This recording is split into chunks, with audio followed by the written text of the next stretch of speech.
갑시다. 이제 조선의 대외관계 볼게요. 자, 조선의 대외정 잠깐 보겠습니다. 지도 잠깐 보시면 조선이 있고요. 우리 조선 초에 주변에 어떤 나라 있는지. 첫 번째 중국이 어느 나라? 그죠? 명이 있죠? 우리 원명교체 끝났잖아. 이미 고려 우왕 때면 원이 쫓겨났어요. 명. 그리고 우리 북쪽에 여진이 있고요. 그죠? 원팀 여진이 있었고. 그리고 우리 아래쪽에는 일본이 왜 안 뜨지? 일본이 잘렸다. 이런 당혹스러워. 나 습게 일본? 아니, 일본을 내가 자르다니. 아무래도 일본을 그렇게 썩 좋아하진 않지만 일본을 이렇게 이거 손보면 일본이 날렸네? 일본 살아있는 겁니다. 자, 가겠습니다. 자, 우리 기본 정책 뭐라 들었어요? 4대 교린이라 들었죠? 큰 나라는 섬기고, 이게 4대라고 했잖아. 이웃과 나도 친하게 잘 사귀며 지낸다. 그 4대 대상은 누구다고요? 명이죠. 그리고 여진과 일본에 대해서 뭐 한다고요? 교린 정책 보는 거죠. 이웃과 잘 지낸다. 보는 거고요. 자, 우리 명부터 천천히 가볼게요. 자, 그럼 명나라와 우리 관계. 처음부터 4대느냐? 맞아요. 처음부터 형식상은 4대예요. 이 4대란 게 내 말에 4대 주의와는 다른 거라고요. 우린 국초부터 형식상 4대는 유지해요. 하지만 보시면 알겠지만 명과의 관계는 변화하는 겁니다. 첫 번째 태조 써있죠? 좋았다 나빴다. 갈 때까지 갔다. 기억나는 사건이 있지 않아요? 뭐요? 만부교야. 그 고려 태조 왕건 이야기고 무슨 명나라가 거란도 아니고 무슨 낙타보된 것도 아닌데 그 여동정벌 문제잖아요. 우리 정도준이 실제 여동정벌 준비했던 거 기억나세요? 그래서 나중에 1차 왕자 난 때 태종 이방원한테 살해당하잖아요. 맞아. 이러다 보니까 명과의 관계가 좋을 리가 없죠. 갈 때까지 갔다니까요. 그러니까 언제부터 관계가 개선되는지 알겠지. 명과의 관계가. 언제 이후야? 이 사람이 죽은 다음부터야. 실제 명은 정도전을 조선의 화근이라 불렀어요. 조선에서 명이 보내는 그 외교문서를 표전이라 부르는데요. 그 표전을 갖고도 굉장히 시비를 걸어요. 여기에 불순한 표현이 있다. 이거 누가 쓴 거야? 쓴 놈이 누구야? 그거 정도전이 아니야. 잡아보내. 난리도 아니었어요. 정도는 수조도 안 했거든요. 무조건 정도는 시비를 걸었어요. 제가 있는 자 내가 우리 명가지고 조선이 좋게 지낼 수가 없어. 이 사람은 고려 후기 말로 가면요. 온갖 명사에 누구 편 들자고 말하는 사람인데요. 명나라 편 들자고 말하는 사람이야. 참고로 우왕 때 온갖 명 중에 어느 편이에요? 그럼 명나라 편을 들어야 생각하는 사람이야. 오늘 끝났다야. 그러니까 이들은 실질적 관계를 보는 거야. 다 망연 어느 편을 들 것이냐. 그리고 특히 온갖 붙었던 게 바로 고문세족 있잖아요. 친오빠들. 그들이 고려를 말아먹고 있잖아. 우린 차라리 명과의 관계를 새롭게 설정해야 한다 말하는 거예요. 하지만 우리의 이익을 위해서 어찌? 여동은 정발해야 한다 생각하는 거야. 그게 정도전이야. 근데 형식상은 다 4대야. 그게 이상한 거야? 그래서 갈등을 빚는다니까 실제로. 그래서 명도 끊임없이 정도를 잡아내고 요구해요. 그래서 조선과 명이 언제부터 사이가 좋아지겠어? 죽은 다음부터야. 이게 누구야? 태종부터야. 태종부터. 그 뒤로는 이런 활동도 더 있었어요. 그러니까 계속 조선이 마음에 안 든 거야. 명의 입장에서는. 그러니까 조선왕을 뭐라 하면 돼? 고려 곤지국사라 불러. 왕이라 안 불러줘. 더 웃긴 거 뭔지 알아? 종계변무야. 말이 어렵죠? 종계가 뭐냐? 왕의 혈통이야. 그러니까 이성계의 혈통이야. 이성계 조상이 누구냐야? 이성계 아버지가 누구냐? 이인입니다. 이인이. 같은 이시니까. 여러분 이인님은 누구야? 우왕 때 대표적인 고문세족이었잖아. 난중에 최영이 추천했던. 거기다가 또 이성계 조상이라고 붙여놓으니까 좋겠어요? 말도 안 되지? 그걸 바꿔달라고 요구한 게 변무야, 변무. 근데 고쳐져, 안 고쳐져? 안 고쳐져. 그러니까 명과 조조자가 진짜 사이 더럽다니까요. 그러다 관계가 개선된 게 언제부터라고요? 태종 이후라니까. 그럼 명과의 관계를 정확히 이야기하자면 맞아요. 형식상은 분명 4대입니다. 그래서 조공과 책봉 관계를 했다니까. 하지만 내가 조공 이야기 한번 꺼낸 적 있었죠? 조공은 누가 가고 싶어 한다? 우리라고 했어요. 조공이 잦은 조공의 수를 외친 건 우리라고요. 명은 제발 좀 그만 오라고 말해요. 이게 바로 우리나라 말했죠. 뭐라고요? 이게 자주적 실리 외교라고. 이익은 누가 얻었다고요? 우리가 다 얻은 거라니까. 명가에 우리 관계 기본적으로 독립성이 인정이야. 맹목적 4대가 아니야. 그게 언제로 맹목적 4대를 넘어가냐가 포인트라니까. 이 자주 실리했고요. 특히 우리가 명가에 교류한 이유가 뭔데? 이것 때문 아니야. 그래서 우리가 언제 무역품을 꼭 수입하는 게 뭐였어요? 문화였지? 서적, 약재, 비단. 이런 문화유기했던 게 우리라고요. 우리의 실리적 목적 때문에 명가에 교류했던 거라고요. 근데 그 형식의 모습이 4대일 뿐인 거라고요. 오해하면 안 돼. 4대주의와 4대는 다르다야. 4대의 외교는 다르다야. 힘이 있어서 밟을 수 있었으면 더 좋았겠지만 그건 안 된다면 4대주의는 아닌 거잖아. 형식과 틀을 갖추되 이런 모습 갖춘 거예요. 사제단 잠깐 볼까요? 여러분 명나라는 사제단 뭐라면 잘 알아요? 이렇게 부릅니다. 뭐라 놨습니까? 읽을 수 있네! 근데 걱정했는데 조천사예요. 왜냐면 명을 천조라 불렀거든요. 그 천조에 가는 사제를 조천사입니다. 갔다 오면 꼭 기임을 쓰거든요. 그래서 이걸 조천옥이라 부릅니다. 근데 문제는 조금 볼게요. 우리 명가는 사제는 뭐라 불렀어? 조천사를 불렀죠. 근데 조선 후기는 누구야? 명이 망하잖아. 우리 이미 조선 중기를 거치면서 봤잖아. 명청 교체를 거치면서 명이 인문으로 청이 등장했잖아. 우리 청 좋아해서 싫어했어. 그렇지. 청와대도 우리가 형식 4대는 해요. 하지만 좋아하진 않잖아. 그러니까 천조를 안 부르겠지. 좀 낮춰 부르고 싶은 거야. 청나라는 사실 좀 낮춰 부르고 싶은 거야. 청나라 수도 베이징 뭐라 불렀네? 영경이라 불렀어. 영경. 그 영경 가는 얘들이다. 그래서 얘기해 본 거야. 뭐라고? 연행사. 이건 좀 내가 잘못 온 것 같다. 연행사라고 부르는 거예요. 자, 이런 중국가는 우리 사제단 정기사절의 비정기사절이야. 다른데 우리가 이 여진이나 일본 가는 사절은요, 정기사절일까 비정기사절일까? 비정기야, 비정기. 정해진 게 없어요. 하지만 명나라 가는 사절은 뭔데요? 그럼 기본적으로 정기사절이 있고 또 비정기사절이 있는 거예요. 연행사나 조천사나 기본적으로 정기사절도 있고 비정기사절도 있고 여기에 정기사절이 있다는 사실을 잊지 마시고요. 이해가시죠? 자, 우리 명나라 먼저 봤습니다. 그리고 여진과 일본을 봐야죠. 자, 그들과의 관계는 뭐라고요? 교린이라고. 교린은 어쩐다고요? 사이좋게 좋게 지내는데 섬기는 게 아니잖아. 우리 어떻게 한다겠어? 달랜다고 그랬지. 교린이 기본이 뭐야? 쾌유야. 달래. 안 달래면 어때? 달랬는데 그거 어떻게 달린다겠어요? 아니야. 먹어봐. 그래서 우리가 그들이 교육품 할 때 그들이 꼭 사가내겠다겠지. 뭐라겠어? 식량 사간다니까. 먹어봐. 입에다 놓고 있으면 기분이 좋아져. 입에 놓고 있어봐. 먹인다니까요. 근데 이 먹였는데 쉽게 조용 안 해. 그럼 어떻게 해요? 연락 팬다니까. 그게 교린이야. 봐봅시다. 교린 진짜 그러나. 여진 기본적으로 회유가 있고요. 달래는 거야. 안 달래면 패는 거예요. 해유의 기본이 뭐라고요? 먹인다니까 진짜로. 정말 먹여. 그래서 걔들 꼭 식량 사가게 해준다니까. 그 무역수도 두고.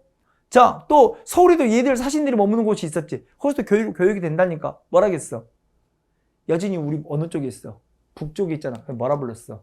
북평관. 기억나요? 그리고 인사제도 토관제도도 있고요. 토관이 뭔지 모르겠죠? 그 여진과 함경도일 때는 거기 지방관을 서울에서 파견한 게 아니야. 그 지역 출신을 갖다 쓰는 거야. 자, 뭐의 위반인지 알겠지? 뭐 위반이야? 우리 관리는 그 지역 출신을 그와 연고에 있는 그 자리에 연고에 있는 사람을 쓰지 않는다. 뭐라 불렀어?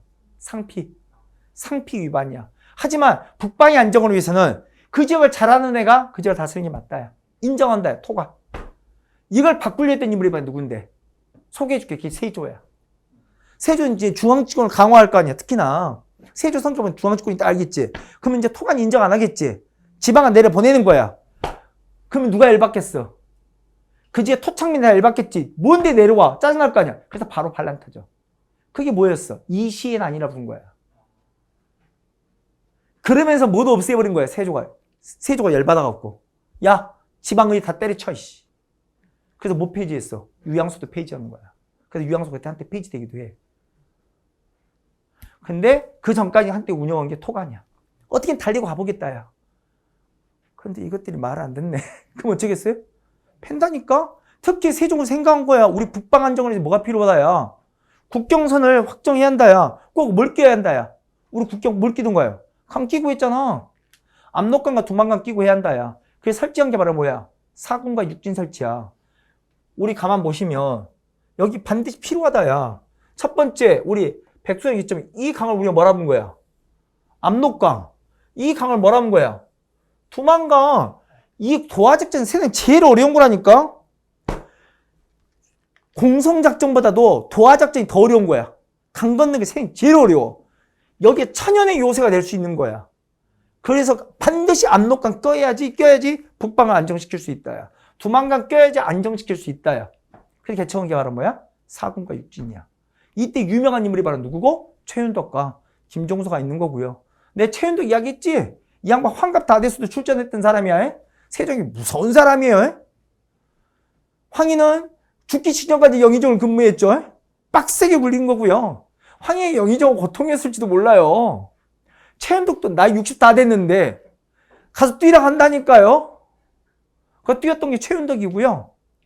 김종서는 이 양반이 정말 반전의 인물이에요. 이 사람은 문신일까요? 무신일까요? 우리 이 사람 본 적 있어? 어디서 봤어? 고려사. 세종이 그렇게 퇴짜놨다며. 쓰라기 놓고.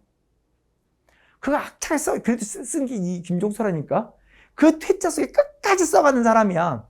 이 양반 느낌이 딱 뭐냐면 옛날 드라마가 옛날 요즘 혹시 사극 별로 안 유행하니까 옛날 사극 보면 김종서 역하는 사람이 특히 이 육진계층에 이렇게 몸이 풍만한 분 배우들이 이 김종서 역할을 맡았거든. 실제 김종서이 뭐에 가까운 사람인지 아세요? 이 양반이 사안부 간원이었어요. 사안부가 뭐야? 감찰. 관리들도 다 무서워하는 뼈꼬챙이. 깐깐한 그지없는. 그러니까 세종과 맞짱 뜨면서 끝까지 고려사를 쓰지. 그래서 여기 가는 거야. 여기는 여진족이 끝까지 괴롭힐 텐데 끝까지 참아내면 이걸 버텨낼 사람이 필요하다야. 자, 뼈꼬챙이에 맞다야. 보낸 거야. 그래서 이 김종서가 부임했을 때 이 지역에 있는 요 일대의 장수들이 순간 당황했어. 아니 여진과 그렇게 부딪혀 싸워야만 어마어마한 무장이 올 줄 알았더니 어디서 뼈꼬챙이 하나 오네? 싸움이나 되겠어? 라고 생각했거든. 그 처음에 다들 개무시했어. 근데 진짜로 해내는 거야. 그 문신이. 그래 다 뻑이 가잖아. 그 대표적인 무장 중 하나가 이징옥이라는 사람이 있는 거야. 근데 김종서 언제 죽었어요? 이 사람이 단종을 마지막 보필했던 인물이잖아. 개유정난에 세조가 제끼잖아. 그래서 개유정난 이후에 반란이 터질 거야. 세조가 왕되기 전에. 그게 이징옥의 난이야. 이쪽 출신들이 다 반발한 거야. 세조 가만도. 우리 장군. 그게 김종서야. 굉장히 반전의 인물이야. 이게 세종 때 이야기를 하면 이제 그러면 여기 우리 주민들 많이 모여 살아야 우리 국경 안정될 거 아니야. 어떻게 하겠어요? 이사시켜야지. 주민들 이사시키는 거야. 그럼 무슨 정책? 3인. 이사. 3인 정책. 옮겨 살기 시키는 거고요. 그래서 북방의 안정. 이렇게 되면 우리 뭐가 된 거야? 국경선이 확정된 거지? 그래서 이지도까지 하나 더 보는 거야. 내가 끝까지 딱 붙어보면 어이씨 살짝 등 잘릴 텐데 이어고 보세요. 자, 우리 국경선이 어떻게 확정되는지 보였어? 요게 뭘 것 같아? 요게 맞아. 요게 대동강. 에? 누가 통일한 거야? 그래, 신라가 통일했던 대동강도 원산만 몰라. 강이 중요한 거야. 대동강. 그러다가 이렇게 올라갔지. 이게 언제야? 그래, 고려 태조 때야. 태조가 무슨 정책했어? 북진 정책이었거든. 거기 요만큼 끌어올린 거야. 그럼 여기에 또 강이 있겠지. 무조건 국경 강을 끼고 가는 거야.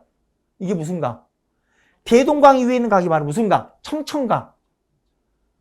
청천강 위로 영흥만 영흥만 몰라도 좋아. 이렇게 이어지는 게 바로 뭐? 고려 태조 때 국경. 이게 신라 문무왕. 이게 고려 태조. 그럼 이게 뭘까? 이 국경은.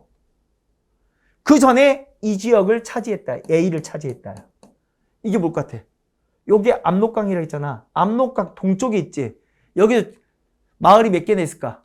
6개. 어디 말해봐. 강 동쪽에 있는 6개의 마을 고을 말해봐. 뭐? 강동육주. 누가 퍼주고 왔어? 소선영이가 퍼주고 왔잖아. 서희한테. 그래서 우리가 이 덕분에 뭐 한 거야? 여기까지 압록강이 도달해서. 맞지? 이렇게 성을 쌓은 거잖아.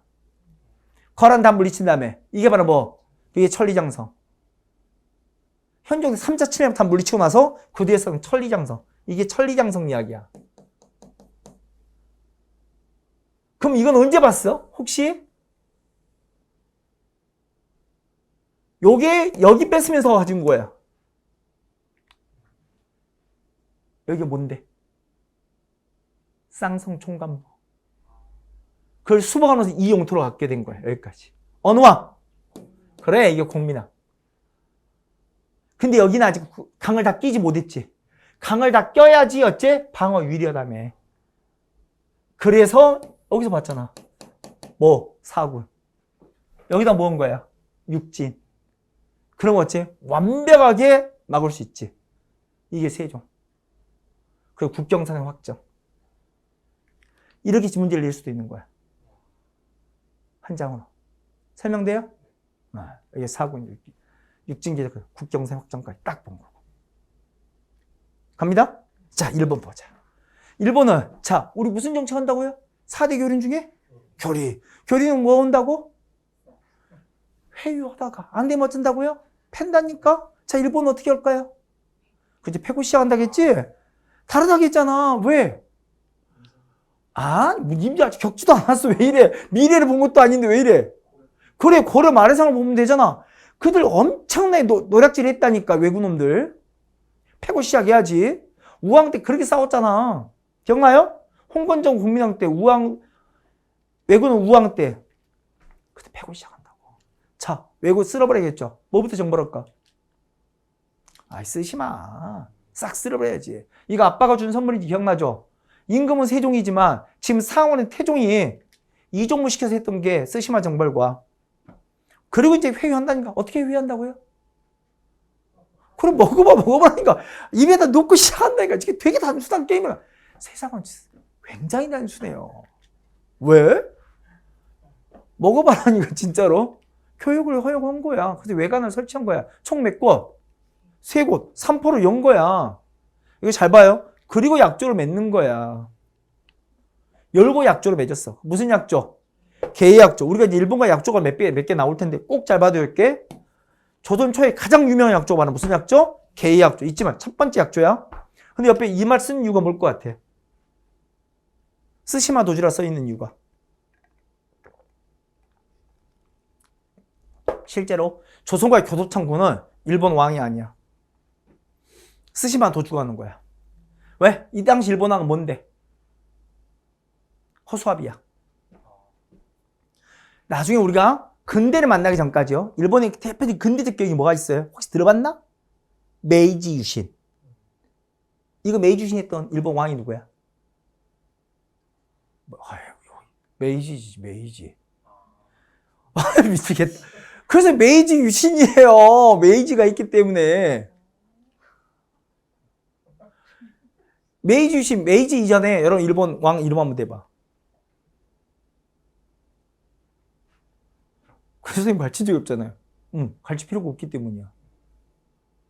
의미가 없어. 아무도.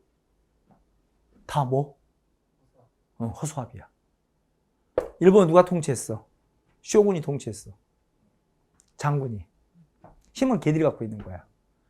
그래서 조선과의 거래는 장군은 없듯이 왕이 아니죠. 그래서 누가 하는 거야? 지가 직접 하기 싫으니까 예지 보는 거야. 스시마. 스시마는 특히 조선과의 교육이 중요해. 왜냐면 스시마 뭔지 알죠? 대마도잖아. 거기는 거의 대부분 산지예요. 농지가 3%가 10%가 안 돼요. 그 조선과의 교육 아니면 굶어 죽는 거야. 얘들은 다 죽어. 절박한 거야. 저는 진짜 매달려. 그래서 얘가 나서서 하는 거예요. 뒤에 보면 약조 붙은 건 다 얘가 한 거야. 스시마 도주하는 거야.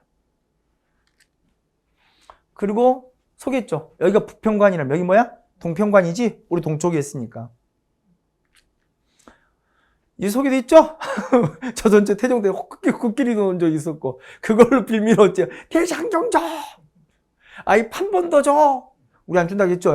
그냥 복사본만 주는 거죠. 인쇄본만 주는 거고. 하지만 얘들 이대로도 조용히 했어, 안 했어? 어지간히 시끄럽다, 야. 그 버러지 말고 왕 못 고친다. 계속된 외변과 외란이 발생했다, 야. 어? 삼포외란, 사량진 외변, 을묘외변. 잠깐, 이게 올라가 머리 터질 것 같죠? 여기 딱 두 개만 기억하면 돼. 삼포외란과 뭐? 을묘외변. 딱 두 개만 기억하면 돼. 이 두 개는 한번 해볼 수 있을 것 같지 않아? 자, 계속 여진족은 어찌 왜군은 사고 친다, 야. 그 틈틈이 여진족도 사고 칠 거야. 그러면 조선은 뭐가 필요하겠어? 이 변방 문제 대비하는 게 중요하겠지. 맞아요? 이 변경 문제 대비하는 게 필요할 거 아니야. 근데 군사 문제 정통한 재상에게 어떻게 좀 해보라 시킬 거 아니야. 그래서 설치한 기구가 나와. 그래서 말했잖아. 뭐? 이 변경 문제, 변방 문제에 대비하는 기관 이름이야. 읽어봐. 뭐라고? 비변사야. 비변사 처음 언제 설치하겠어? 그래서 이때 처음 설치한 거야. 사고 친다야. 언제 그것이, 근데 처음 살 때 임시기구였어. 왜? 계속 이럴 줄 몰랐거든. 근데 계속 사고가 터져. 난 이제 상설기구로 바뀌겠지. 언제? 뭐 임진아냐? 아직 아니야. 여기까지가 이제 상설기구로 바뀐 거야. 이래서 상설기구야. 계속 사고 치는 건 안 되겠구나. 그러다가 임진아 가니까 7년의 전쟁을 치르잖아. 그럼 웬만한 이야기 다 의석이겠어. 그럼 군사 맨날 국방 문제, 전직 치료 문제 때문에 비면서 이야기했는데 그때 나머지 이야기 같이 하는 거야. 경제적으로 뭐도 같이 이야기 좀 해보자 하는 거야. 그래서 국정 최고 합의체로 뜨는 게 바로 뭐야? 비변사야. 그러니까 비변사는 처음은 언제? 그럼 이 외라는 계획, 삼포회라는 계획으로 처음 설치돼서 그때 임시기구. 그리고 이걸 계획으로 뭐? 상설기구로 바뀌었다가 그리고 임진의 계획으로 뭐야? 국정 최고로 우뚝 쓴 게 바로 뭐다? 비변사. 그 비변사의 과정으로 딱 보이는 거야. 이름도 비변사인지 알겠죠? 자, 이게 조선 초기의 관계야. 4대 교린의 바탕으로 조선 초. 근데 일본은 계속된 외변을 일으켰지. 그리고 이 뒤로는 어째? 조선과 관계가 뚝 끊어진 거야. 그리고 이제 우리 만나겠지. 방귀가 잦으니까. 이 편이 좀 그러네. 아무튼 터지게 터지지. 전제 서기 전에 하나 견문록도 보자. 요즘은 새로운 트렌드 중 하나야. 우리는 이제 닫혀있는 문이라 생각했잖아요. 하지만 조선 처음부터 우리 눈에 밖으로 열린 게 있었다야. 밖의 사정 알고 있었다야. 가장 유명한 견문록 해동제국기가 있고. 처음 듣나요? 한 번 더 보세요. 그리고 표회록이라는 것도 있어요. 표회록이란 말은 원래 보통 명사입니다. 해상에 표류한 사람들이 쓰는 기록물을 표회록 쓰는데요. 이걸 쓴 사람이 표회록 중에 가장 유명한 표회록이 있거든요. 최불한 사람이 쓴. 그의 호가 금남이라 해서 금남표회라 불렀다. 아주 유명한 견문록 중 하나예요. 자, 해동제국 누가 썼느냐 소개하겠습니다. 기억나요? 신숙주요. 조선의 언어의 천재. 특히 외국어의 천재. 워낙 말을 잘해. 중국인보다 중국어를 더 잘하고 일본인보다 일본어를 더 잘했다는 우리 신숙주. 세종의 명으로 일본에 간 적이 있어요. 오키나와까지 다 보고 왔어요. 그래서 성종 때 기록을 남깁니다. 그게 바로 뭐야? 해동제국기고요. 오키나와가 류큐라 써있죠. 참고로. 이게 따로 쓰죠. 같은 일본 아니냐? 같은 나라 아니에요? 오키나와는 원래 일본 땅이 아닙니다. 일본이 메이주시 넘어가면서 식민지로 건설한 나라가 오키나와예요. 원래 오키나와는 독립왕국이었습니다. 철저하게 분리되었다. 오해하시면 안 되고요. 자, 표회록 뭐냐? 이 사람이 본 겁니다. 성종 때 최부가 쓴 겁니다. 최부 낯설긴 하죠. 이 양반이 원래 이걸 하고 싶어 쓴 게 아니에요. 원래 이 사람 죄인 잡으러 제주도 갔다가 갑자기 아빠가 돌아가셨어요. 아빠 상당했다는 소리 듣고 급히 제주를 떠나서 자기 고향으로 돌아오다가 풍랑을 만난 거예요. 그래서 표류한 거예요. 중국에 어째요? 표류하게 된 거예요. 43명을 두고 표류를 했는데 이관이 해적도 만나고 굶어 죽을 뻔도 하고요. 외구로 몰려서 죽을 뻔도 하고요. 그 수많은 일을 다 겪으면서 그 43명을 아무도 다치지 않게 않고 장장 5개월을 걸쳐서 중국을 완전히 횡단해서 조선까지 돌아옵니다. 그 기록이 너무 잘 되어 있어서 아마 동아시아의 가장 유명한 3대 기행문이라 알려졌던 게 중 하나가 이 표열입니다. 너무 유명한 기록문 중 하나예요. 송환까지 이뤄지는 전 과정을 표현했다. 하지만 반제는 뭐냐? 이 어려움을 다 이겨내고 마운쌤이 아무도 안 죽이고 데려왔다잖아요? 이게 성종도 쓰였다겠죠. 다망이 누구? 연산이잖아. 이 성종 다망이. 연산일 거 아니야. 살았을까요? 죽었을까요? 연산 때 두 번의 사활을 겪죠? 무오사화, 갑자사화. 무오사화 때 유배가고 갑자사화 때 처형당합니다. 야, 연산이 세요. 풍랑보다도 자연재해보다 연산이 더 셉니다. 우리 최부 표현. 아주 조선 전기. 우리가 나중에 조선 후기 때도 유명한 이런 견문록을 볼 거예요. 조선이 가장 유명한 견문록자는 뭐? 열하일기. 열하일기 모르는 사람 있어? 난 이제 근대 때 그 유명한 견문록 만날 거예요. 견문록 시리즈도 있어요, 실제로. 이걸 모아 문제를 낼 수도 있고요. 우리는 끊임없이 그러니까 우리가 이제 최근 나온 문제들이 그런 거예요. 옛날에는 자국의 역사, 민족의 단일성, 뭐 이런 걸 강조하는 게 이야기였다면, 이젠 그렇지 않죠. 그렇게 하면 우리 땅에 상처받을 사람이 너무 많은 거예요. 결국은 우린 세계 속에 하나의 대한민국을 살아가잖아요. 그럼 우리가 세상에 어떻게 눈이 열렸고, 세상을 어떻게 바라보고, 어떻게 인식하고, 그렇죠? 그리고, 우리나라에도 다문화 가족들도 너무 많아지니까 그런 단일 민족성 이런 걸 강조하는 게 역사가 아닌 거예요. 역사의 교육의 방점이 바뀐 거예요. 한 번쯤 견문록도 보시고요. 후기 때 견문록은 또 뭔지, 그죠? 근대 때 그 견문록은 무엇인지 한번 보시면, 그래서 우리가 끊임없이 바깥 세상에 어떻게 눈을 열고 살았는지에 대한 이야기도 관심 있게 보시는 게 중요해요.